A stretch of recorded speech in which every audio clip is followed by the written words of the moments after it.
Well, Trixie Alien and her team created a short comic that depicts one of the first episodes of the Benton Chaquetrix series as the space pod that carried the original Omnitrix crashes down in front of Ben and opens up revealing the Chaquetrix.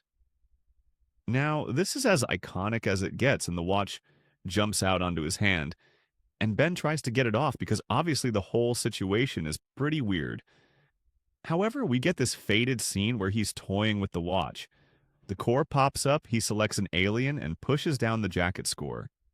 This is shot for shot perfectly matched to the original, but as we know, Penn doesn't turn into an alien.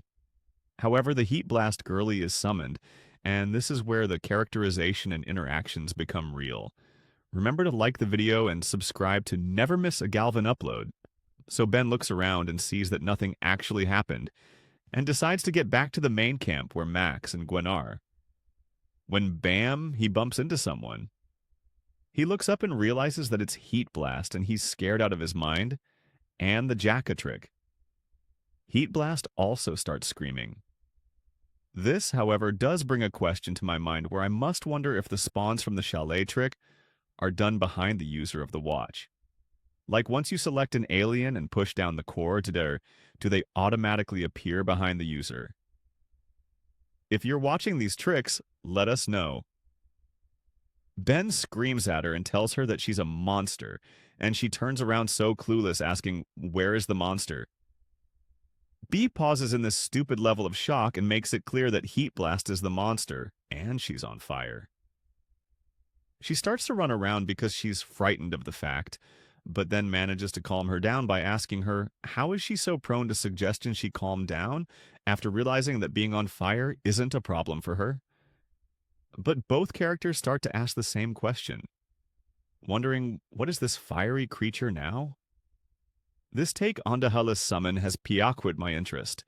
She is pretty much like a blank slate where she doesn't know anything that's going on, somewhat like how a child would be very impressionable and very open to being told certain things. Chaquetrix Seat Bus tells Ben that she doesn't remember what she is, and Ben reassures her that she's a superhero. Of course, she's excited, since Ben is excited, but she has no idea what a superhero is, and Ben breaks it down for her. He tells her that they are saviors who get famous for their heroic duty, and of course she's ecstatic about it. Ben then tells her to chuck a fireball at those trees because, hey, you're a cool fire girl, so why not? She pretty much does as she's told, as the Chaquetrix Heat Blast seems to have the same curiosity as Ben does about her power, and they light the force on fire. The two will try to put it out, but we all know he can't actually do that, and Ben remarks that they are both totally busted.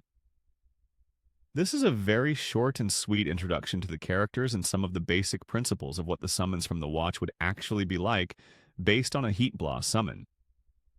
We seem to see that they are blank and impressionable and also very curious about their own power. Since this watch doesn't have the species learning function like the recalibrated watch, and onwards, it makes sense for these aliens to have to grow and adapt a sense of identity as the story goes along.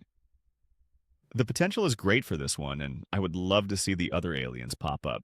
They are a lot less sure of themselves than they are in my very own. What if?